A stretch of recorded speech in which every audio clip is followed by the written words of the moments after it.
Welcome to Peculiar Tales. I'm your host, KMS. Today's story will be a bit more traditional than the last few we've shared together. Well, traditional in the sense of how the story is told, not necessarily the story itself. So, feel free to sit back, rest, and relax as I read to you. That is, if you find my tales relaxing. I certainly do. Besides, this is a tale with a happy ending, depending on the perspective you take. As the civilized world grows larger and larger, less and less of the earth is left unexplored, but there are still bastions of wilderness which humanity avoids, whether it be due to express knowledge of a place, or perhaps something more instinctual. But for those of us losing touch with nature and looking to reconnect, we may stumble upon these places without knowing that they should be avoided or why. When returning to nature, remember to tread cautiously, because firstly, you may end up becoming one with nature, but not in the romanticized way you might think. And secondly, after all the harm civilization has caused it, nature may just be looking to make good on what is duly owed. This is Shadows of the Forbidden Forest. It's the time of the year most dreaded by the majority of people, at least those that live in climates which provide harsh winters, and with exception to those that enjoy said harsh winters. It is this period of time in which the cold grows old and the novelty of snow wears off, especially when it does not meet the expectations of elegant, sparkling, blanketing white, and instead comes in meager dustings atop the frozen ground. The man who we are following on this day is capable of handling the cold without too much of a bother, but also craves the warmer weather of spring, not just the weather itself, but the experience it provides, exploration, adventure, basking in the natural world. That is why he took a day away from his job and his daily life to explore somewhere new. Although perhaps it is a bit early, he thinks to himself, the cold kept at bay by his multiple layers, a thick flannel shirt, a warm, soft fleece jacket, and a heavy winter coat over top, plus gloves and a trusty stocking cap, which seems to be so constantly on his head during the cold months that he often forgets it is there. About the only part of him that is cold are his legs, covered by a pair of jeans, just wide enough for the cuffs to fit snug over top of his boots. He could have worn snow pants over top of them, but prefers more maneuverability for the hike, and also could have worn long johns underneath, but is really not a frequent enough outdoorsman, at least during the winter, to own a pair. Besides, the only thing that made him notice the sting of the harsh air was a brief gust of wind, and these seemed to only be occasional. Otherwise, it is still.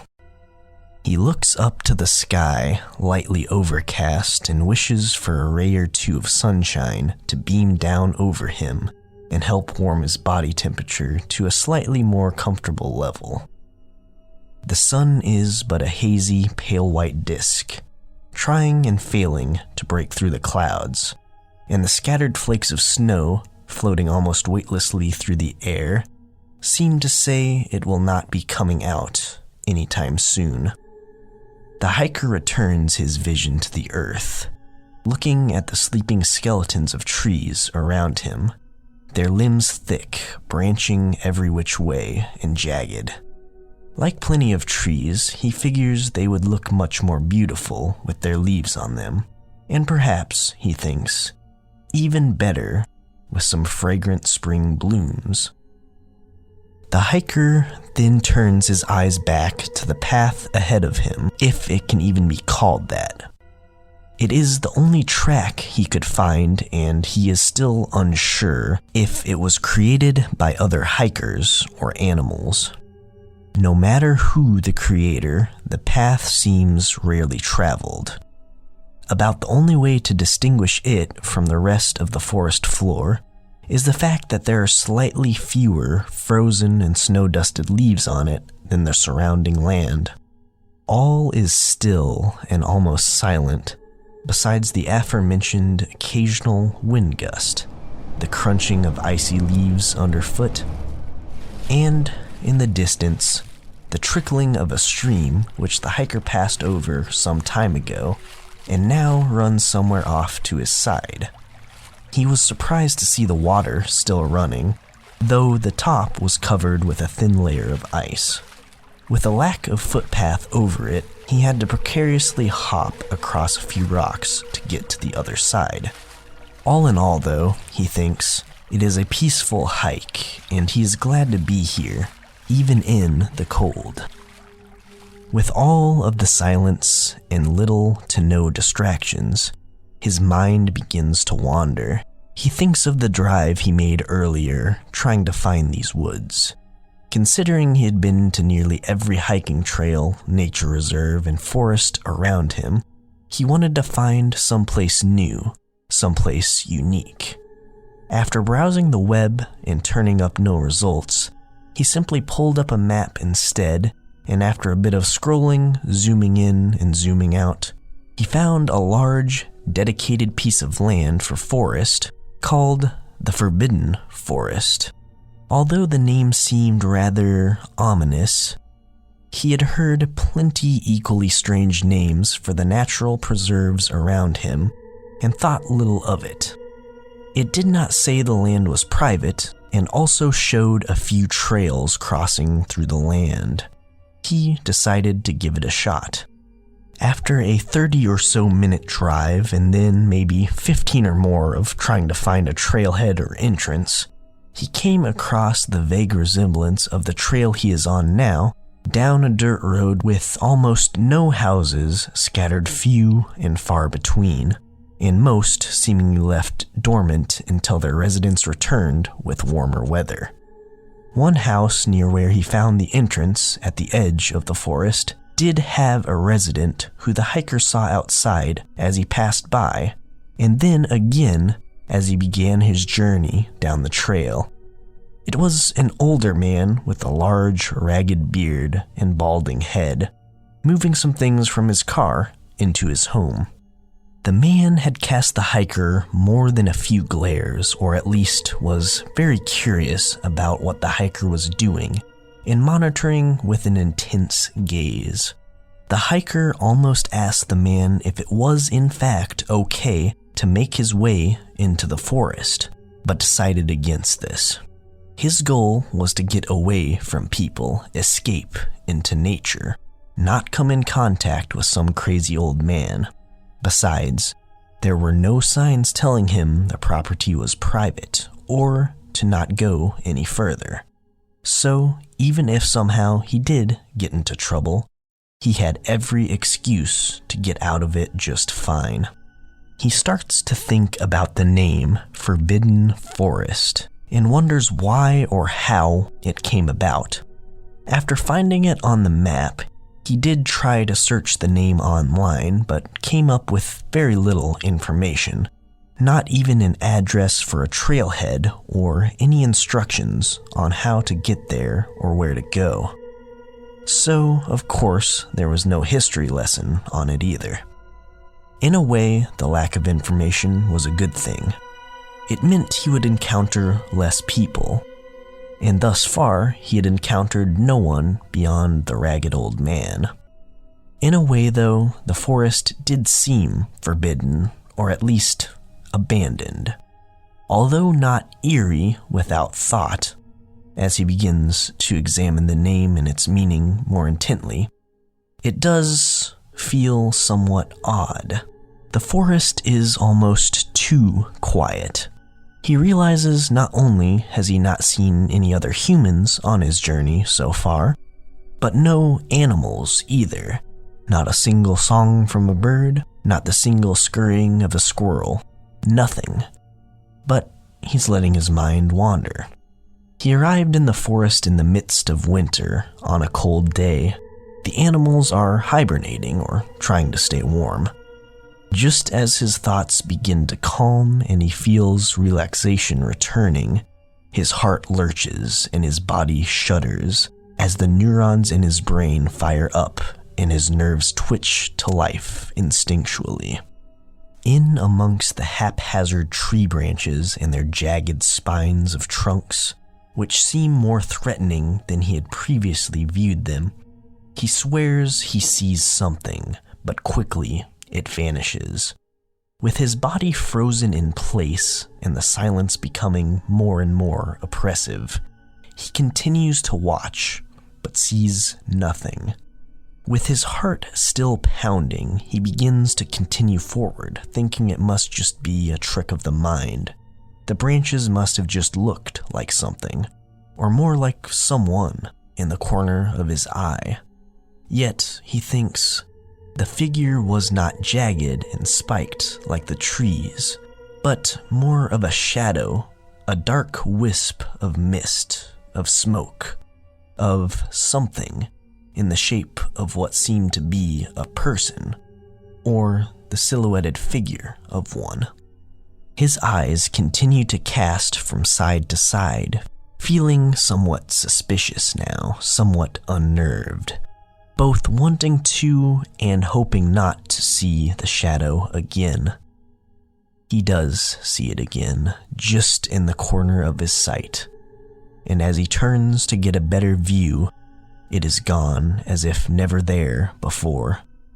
He tries to continue forward, but hesitates as the tensing shockwave of fear comes over him. Now he has to make a decision. Pretend that he is not seeing this dark figure and continue on his way, or turn around and quickly return to his car. It's nothing though, right? All in my head, he thinks, and begins to slowly, reluctantly make his way forward. He sees the shadow again, but this time not just one, another on the other side of him, more hidden in his peripherals, even more in the distance, now appearing between tree trunks. Have they been here all along and he's just not noticed? Or are they just now appearing? And again, what are they? Shadows, mist, people, creatures, spirits, what? That does not matter right now. He needs to concentrate on the present moment. He needs to get away. He turns on his heels and begins to tread quickly back down the path from which he had come. But in turning around, he has opened up his vision to even more of the shadows. Now that he has seen them, they seem to be scattered throughout the dormant forest, hidden but not hidden, present but not present. His fast-paced walk turns into a jog and then a run. He runs and runs, but the path seems much longer now that he is heading back, even while running. One of his boots slips on some frozen leaves or perhaps an icy root. He skids forward and tries to rebalance himself, but overcorrects and sends himself flying, face forward off of the path and onto the hard, frozen ground, where his forehead meets an unfortunately placed and even more unfortunately sharp rock. He awakens to utter blackness and unsuccessfully struggles to get back onto his feet. On his hands and knees, he looks to the horizon, where a thin line of dull orange and pink gives way to violet, which then gives way to deep blue, and finally gives way to the black of the night sky and the billion pinpoint lights created by the stars. It is dusk and quickly fading into the dead of night. His body is numb, and stinging slightly in the joints he begins to move again. He stretches his arms outward, stumbling forward and feeling with his hands until he finds the cold, rough surface of one of the thin but sturdy tree trunks. He turns himself around and takes his backpack off of his shoulders before leaning against the tree. He unzips the bag and rummages through it blindly until he finds the water bottle he had packed. The water contained has developed a cylinder of ice, but there is still enough unfrozen water around it to drink.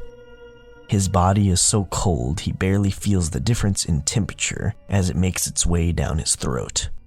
He screws the top back on and replaces it before rummaging again, this time for the snack bars he had also packed within. He unwraps and quickly devours the hardened bar of granola, honey, nuts, and chocolate. With his instinctual needs at least somewhat quenched, he feels his head where pain is suddenly returning. He removes his gloves and gingerly touches with his fingers. Not only is there a swollen wound with a gash he is unsure of the exact size of, but all down his face, blood, coagulated, caked, and frozen. The earlier experience which caused this rushes through his mind as he begins to replace his glove, and fear once again overcomes him as he thinks of the shadows. He lets the glove drop to the frozen ground. Shakily, he reaches into his pocket and struggles to retrieve his phone.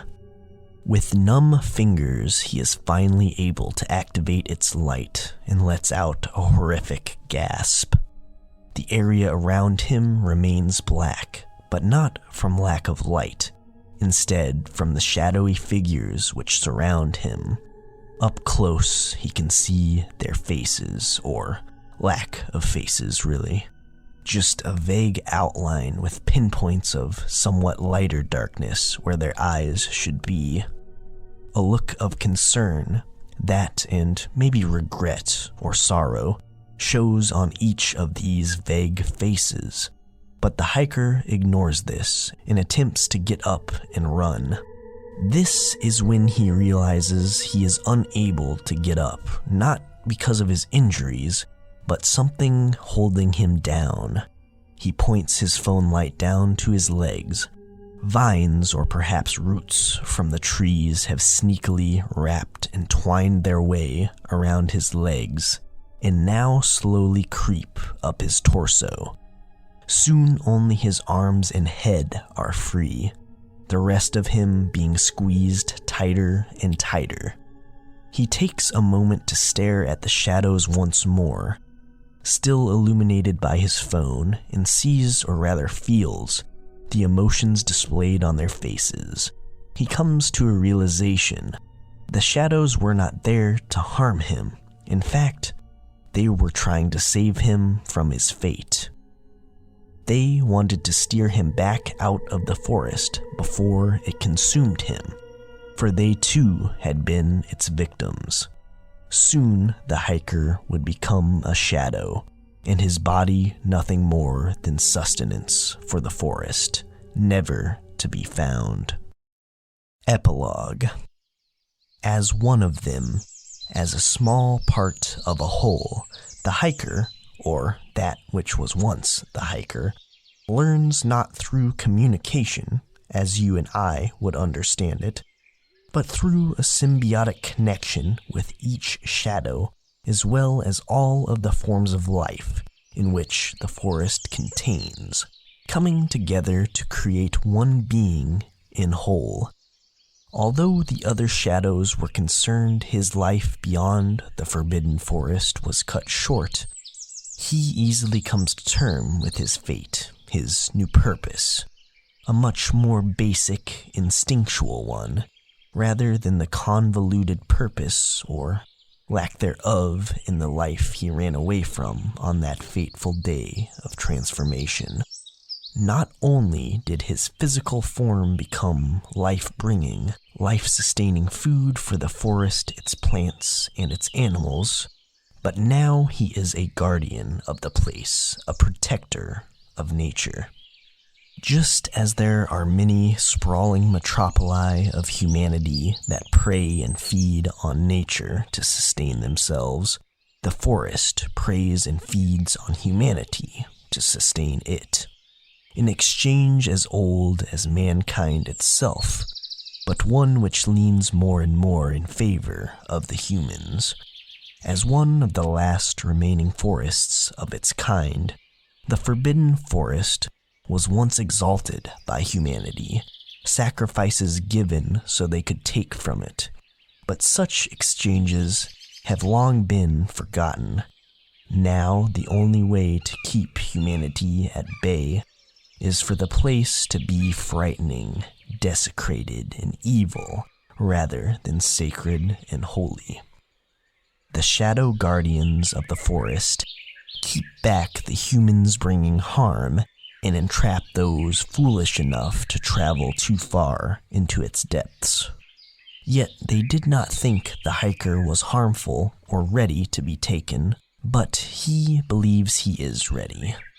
Now he can protect this place as it continues on in its natural cycles. The silent struggle of winter, the life-bringing bright and vibrant blooms of spring, the luscious growth and multiplication of summer, and autumn, equally calming and exhilarating, as the forest and all that makes it up prepares for another winter and for a much-needed rest. In the Forbidden Forest, all is as it should be. The sprawling, manufactured chaos of the human world now seems much more ominous to the once hiker, now guardian, now vital piece of the forest makeup and shadow of his past life.